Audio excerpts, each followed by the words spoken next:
के इलेक्ट्रिक के सीईओ को भी आज सिंध हाई कोर्ट ने तलब किया और कहा कि अगर 1 घंटे में वो नहीं आते हैं तो उनको गिरफ्तार किया जाए। लेकिन बताया गया कि जी फनी खराबी हुई है, इसको ठीक करेंगे और फिर बिजली बहाल कर दी जाएगी। अच्छा, जहाँ तक नेशनल ग्रिड का ताल्लुक है, अगर गुड्डू पावर प्लांट में कोई चीज हुई है तो ये माजी में रहा है, बिजली चली गई और अदालत में केसेस जारी थे तो उनकी तरफ से कहा गया कि भाई ये तो पूरे पाकिस्तान में गई हुई है। अगर 17 साल में इन्होंने ये सलाहियत भी हासिल नहीं की कि अगर 1000 मेगावाट वहाँ से नहीं मिले तो पूरे शहर में ब्रेकडाउन हो जाएगा। वो मईशत मिफ्ता इस्माइल नहीं संभाल सके, उसको एक सागदार आते ही संभाल लेंगे, लेकिन यहाँ पर से 14 रोज बाद ही सूरत हाल खराब होना शुरू हो गई है। कुछ बैंकों ने इससे फायदा उठाया और रुपए को आर्टिफिशियली उसकी कदर में इजाफा कम किया। हमारा जो सेंट्रल बैंक है, स्टेट बैंक ऑफ पाकिस्तान, वो क्या करता रहा है?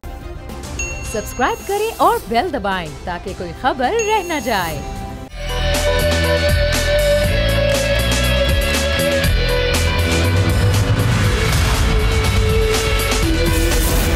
बिस्मिल्लाहिर्रहमानिर्रहीम, अस्सलामुअलैकुम। प्रोग्राम में मैं सुमैया रिजवान आपको खुशामदीद कहती हूँ। नाजरीन, वैसे तो हमें ज़ाहिर मुल्क में कई मसाइल का आवाम को सामना करना पड़ता है, लेकिन आज जो हुआ, कुछ सुबह से एक बिजली का बड़ा ब्रेकडाउन हुआ कराची के शहरी। तो खैर इसकी आदी ही हैं कि बिजली जाती है और आने का कोई टाइम नहीं होता, लेकिन इस बार जो ब्रेकडाउन हुआ वो बड़ा था और ये कहा गया कि गुड्डू पावर हाउस में एक फ़नी खराबी पैदा हुई और जिसकी वजह से न सिर्फ कराची, अंदरूनी सिंध, बल्कि मुल्क के दीगर जो हिस्से थे वहाँ पर बिजली मुअत्तल हो गई।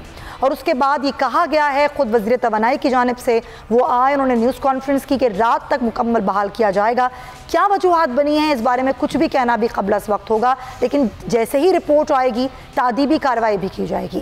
के इलेक्ट्रिक के सीईओ को भी आज सिंध हाई कोर्ट ने तलब किया और कहा कि अगर 1 घंटे में वो नहीं आते हैं, पेश नहीं होते हैं तो उनको गिरफ्तार किया जाए। उसके बाद कायमा कमेटी का भी इजलास हुआ जिसमें सरबरा के इलेक्ट्रिक गिरफ्तार करके पेश करने का हुक्म दिया गया है कि आइंदा इजलास में उन्हें गिरफ्तार किया जाए और पेश किया जाए। ये सारी सूरत हाल नहीं है, इस तरह की सिचुएशन हम अक्सर देखते रहते हैं, लेकिन आज के इस टेक्नोलॉजी के दौर में हम इतने पुराने दौर में क्यों जी रहे हैं? ये मसाइल का सामना हम कब तक करते रहेंगे? इन सवालों के जवाबात हासिल करने की कोशिश करेंगे। कराची की एक बहुत बड़ी आवाज़ है और कराची के तकरीबन तमाम बड़े मसाइल पर आवाज़ उठाते हैं। हमें ज्वाइन करें अमीर जमात इस्लामी कराची हाफिज़ नईमुर रहमान साहब। बहुत शुक्रिया आपका नईम साहब। ये जो मसला आज हुआ ये पहली दफ़ा तो नहीं हुआ, लेकिन बताया गया कि जी फ़नी खराबी हुई है, इसको ठीक करेंगे और फिर बिजली बहाल कर दी जाएगी, लेकिन असल वजूहात क्या होती हैं? अक्सर ही हम इस तरह की चीज़ें देखते हैं। अच्छा, जहाँ तक नेशनल ग्रिड का ताल्लुक है, अगर गुड्डू पावर प्लांट में कोई चीज हुई है तो ये माजी में रहा है, लेकिन अनफॉर्चुनेटली उसके बाद में जब वक्त गुजर जाता है तो कोई बहुत कार्रवाई नहीं आती सामने और ये नहीं पता चल पाता कि किसका कसूर था, किसने किया। एक आध दफा रिपोर्ट्स आई भी तो उसके ऊपर ये नहीं पता चल सका कि तादीबी कार्रवाई क्या हुई है। अब आ जाइए आप कराची की तरफ। जब ये बात बिजली चली गई और अदालत में केसेस जारी थे तो सिंध हाई कोर्ट के काबिल जज ने कहा कि भाई ये लाइट क्यों गई हुई है, ये आप इनको तलब करें मुनीस तलवी साहब को। तो उनकी तरफ से कहा गया कि भाई ये तो पूरे पाकिस्तान में गई हुई है। हमारा ये सवाल बनता है कि के इलेक्ट्रिक ट्रांसमिशन, जनरेशन और डिस्ट्रीब्यूशन तीनों की मोनोपोलाइज्ड कंपनी है। इसको 1000 मेगावाट मिल रहा है एनटीडीसी से, जो कि नेशनल ग्रिड से। बाकी जितनी भी बिजली है उनकी जिम्मेदारी इनकी है और इन्हीं का ट्रांसमिशन भी है, इन्हीं का डिस्ट्रीब्यूशन सिस्टम भी है। अगर इनके ट्रांसमिशन और डिस्ट्रीब्यूशन सिस्टम में नेशनल ग्रिड में अगर कुछ होता भी है तो आगे इनके पास ये कैपेसिटी होनी चाहिए। इसी बुनियाद पर ये कमाते हैं, इसी बुनियाद पर इनको प्रॉफिट मिलता है, इसी बुनियाद पे 17 साल से इनको जो है एक प्राइवेट कंपनी के तौर पर शेयर मुंतकिल किए गए थे। अगर 17 साल में इन्होंने ये सलाहियत भी हासिल नहीं की कि अगर 1000 मेगावाट वहाँ से नहीं मिले तो पूरे शहर में ब्रेकडाउन हो जाएगा, तो इनका ट्रांसमिशन सिस्टम कहाँ है, इनका जो है जनरेशन सिस्टम कहाँ है? और यही वो बात है कि जो हम मुसलसल जो है वो कई बरस से कह रहे हैं और कोई सुनने के लिए तैयार नहीं है। अब बिल आखिर जो है वो सुनवाई होना शुरू हुई है, केसेस चल रहे हैं, फ्यूल एडजस्टमेंट चार्जेस भी हम हाई कोर्ट में हैं और इस वक्त जो है वो के इलेक्ट्रिक के बिलों में जो उन्होंने पैसे लगा दिए थे यूटिलिटी चार्जेस, वो भी कोर्ट ने इससे दिया है। और मैं समझता हूँ कि अभी इस वाले मसले को भी हम लेकर जाएंगे। तो यह के इलेक्ट्रिक एक माफिया है और आपने देखा कि बास पार्टियों की तरफ से जैसे ही हाई कोर्ट ने ये कहा तो एक पार्टी के बहुत बड़े रहनुमा है फवाद चौधरी साहब, उन्होंने आकर कहा कि ये नहीं करना चाहिए। यानी मैं हैरान हूँ कि के इलेक्ट्रिक की हिमायत में वो वहां से कूद गए और इससे पहले भी कोई भी पार्टी ऐसी नहीं है। नून लीग भी इनको फेवर देती है, पीटीआई भी इनको फेवर देती है, पीपल्स पार्टी भी इनको फेवर देती है MQMB इनको फेवर देती है, और ये के इलेक्ट्रिक माफिया जो इदारा के इलेक्ट्रिक काम ही नहीं करता आवाम के लिए, इसको एहसास ही नहीं है आवाम का, तो क्यों सपोर्ट की जाती है तमाम सियासी जमातों की तरफ से उनको? उसकी वजह बहुत वाज़ेह है, जो रिपोर्ट्स अब आई हैं आपको पता है कि इसमें कोई भी नहीं बचा हुआ। यानी अगर लोगों के पार्टियों के अकाउंट में अबराज कैपिटल की तरफ से करोड़ों रुपए शिफ्ट किए जा रहे हों, और आपको याद होगा 2009 में जब जरदारी साहब सदर मुमलिकत थे, तो तकरीबन आज के रेट के मुताबिक अगर डॉलर वैल्यू की आज के रेट की निकालें, तकरीबन 200-250 अरब रुपए उन्होंने उस वक्त के इलेक्ट्रिक की लायबिलिटी अदा करके नए लोगों को फंड ट्रांसफर कर दिए थे, और कैमन आइलैंड में उसको रजिस्टर कराया गया, उसको हम पकड़ भी नहीं सकते। इस वक्त भी हुकूमत इसी चक्कर में है कि जो इस वक्त इन लोगों के 177 अरब रुपए की लायबिलिटी तो खुद सुई सॉवरेन गैस की है, और 50 अरब रुपए कराची के अवाम के इनको क्लॉ देख के वापस करने हैं, और पता नहीं किस किस महकमे के नादहिंदा हैं। तो अब गवर्नमेंट ये चाह रही है, ये नून लीग और पीपल्स पार्टी और PDM की गवर्नमेंट, और इस पर PTI को भी एतराज नहीं है। हैरत की बात यह है कि चाह रही है कि इनको लायबिलिटी कौमी खजाने से पे करके ताज़ादम शिकारियों को ले आया जाए, और वो फिर लूट मार शुरू कर दें, नई कंपनी आकर लूट मार शुरू कर दे। यही वो चीज़ है मुसलसल एक्सपोज कर रहे हैं। तो जब ये पार्टियां किकबैक्स लेंगी, ये पार्टियां अपने फंड्स में अबराज कैपिटल जैसे इंटरनेशनल चोरों को अपने जो है वो फाइनेंशियल टीम का हिस्सा भी बनाएंगे और पैसे भी उनसे पकड़ेंगे, और जो बहुत ईमानदार हैं वो भी इस सम्मान में वही होंगे जो होने चाहिए। तो फिर आप आवाज़ कैसे उठाएंगे उनके खिलाफ? आप बिल्कुल सही कह रहे हैं हाफिज नईम उर रहमान साहब, बहुत शुक्रिया आपके वक्त का।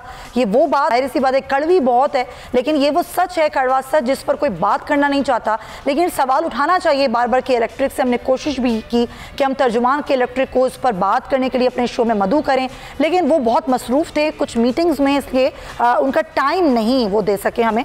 लेकिन हम आगे के प्रोग्राम में ज़रूर कोशिश करेंगे कि अपना मौक़िफ़ दें, हमारा प्लेटफॉर्म उनके लिए हाजिर है कि वो अपना मौक़िफ़ आके ज़रूर दे सकते हैं कि ये सूरत हाल हमेशा कराची के आवाम को क्यों भुगतनी पड़ती है।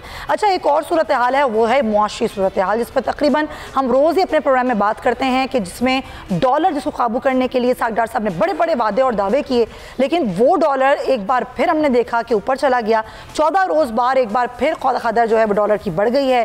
IMF की शराइत अपनी जगह हैं, किस तरह मईशत की सूरत हाल काबू किया जाएगा, इसी पर बात करने के लिए हमने प्रोग्राम में दावत दी है। शाह साहब को साबिक वज़ीर ख़जाना है, हमारे माशियात हैं, उनको हम वेलकम करते हैं। हफीज़ पाशा साहब, बहुत शुक्रिया आपके वक्त का। सर, आपकी माहिराना राय क्या कहती है? यहाँ पर बड़ी बड़ी बातें की गई कि वो मईशत जो मिफ्ता इस्माइल नहीं संभाल सके, उसको एक सागदार आते ही संभाल लेंगे, और इस सागदार के डर से ही डॉलर कम होना शुरू हो जाएगा।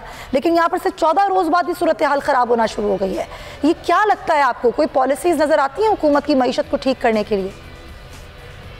रहमान रहीम, माशाल्लाह हमारे जो नए फाइनेंस मिनिस्टर साहब हैं वो बहुत अरसा फाइनेंस मिनिस्टर रहे हैं और काफ़ी एक्सपीरियंस्ड है।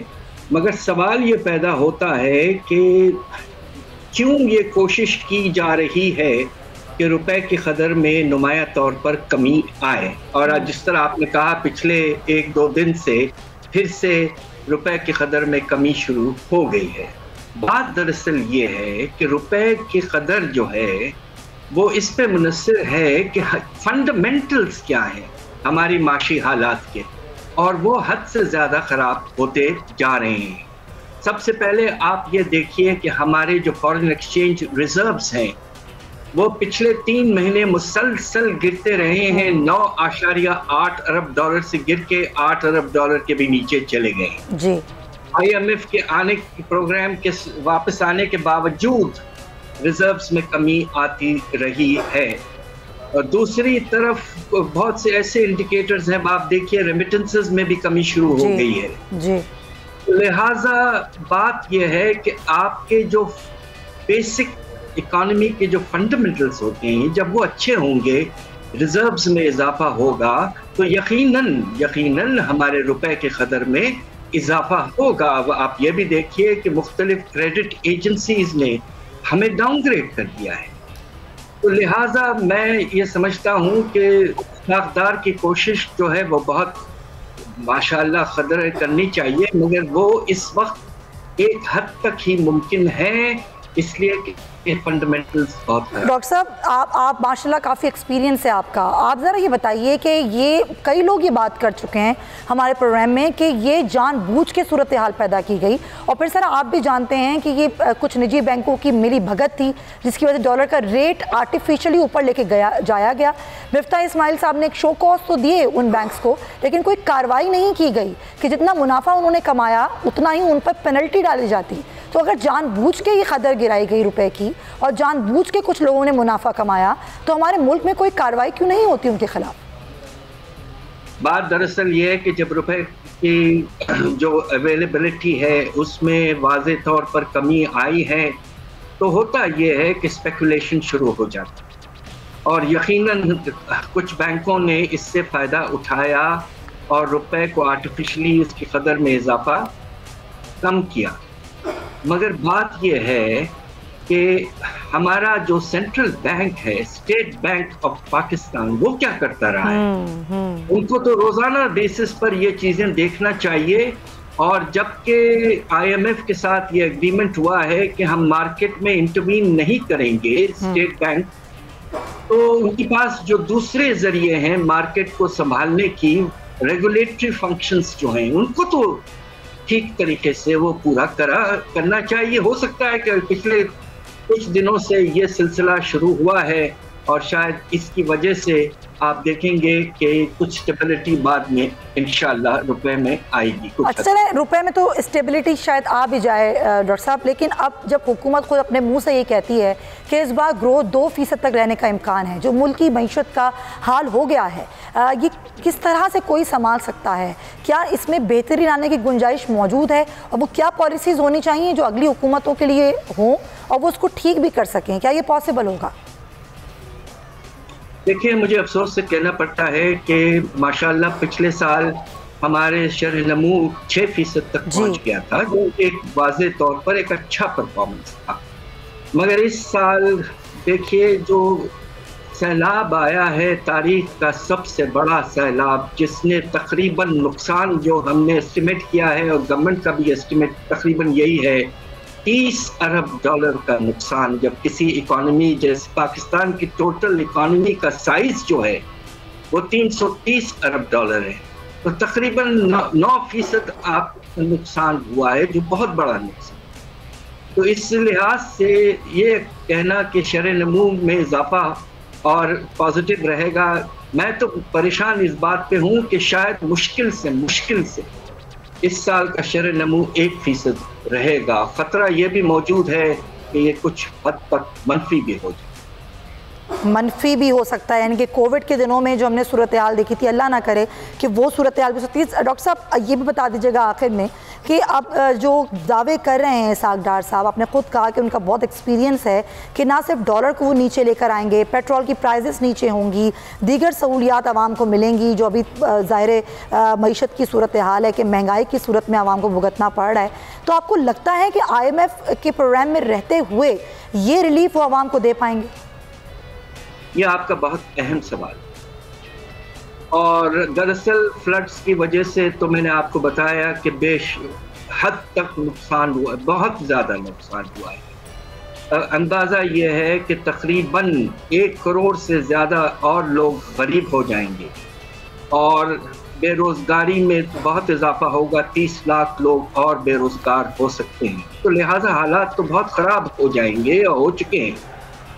IMF से हमें बातचीत करना है, मगर सवाल ये पैदा होता है कि पाकिस्तान का जो रिजर्व पोजीशन है और जो तिजारत की पोजीशन है और जो बाहर से हमें कर्जों की वापसी करनी है, इन सब को देखते हुए हमारे पास कितनी गुंजाइश मौजूद है।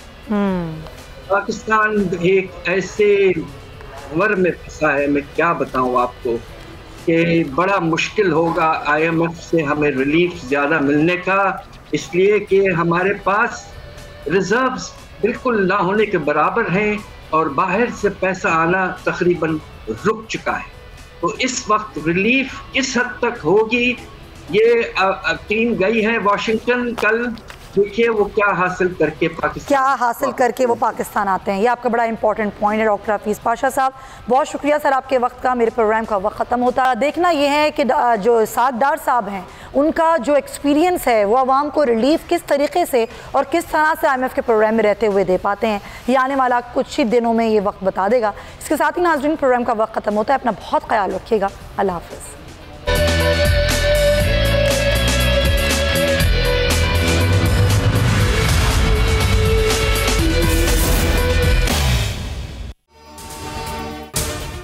अगर आपको ये वीडियो पसंद आई है तो सब्सक्राइब करें और बेल आइकन पर क्लिक करें। मैं इमरान खान हूँ, आप बोल्ड न्यूज़ देख रहे हैं। सबसे बड़ा चैनल बोल्ड, सबसे बड़े एंकर इमरान रियाज खान के प्रोग्राम इमरान खान बोल्ड के साथ ने रेटिंग के तमाम रिकॉर्ड तोड़ दिए। 56% नाज़रीन ने बोल्ड न्यूज़ को देखा। सोशल मीडिया पर भी सबने ज्यादा देखा।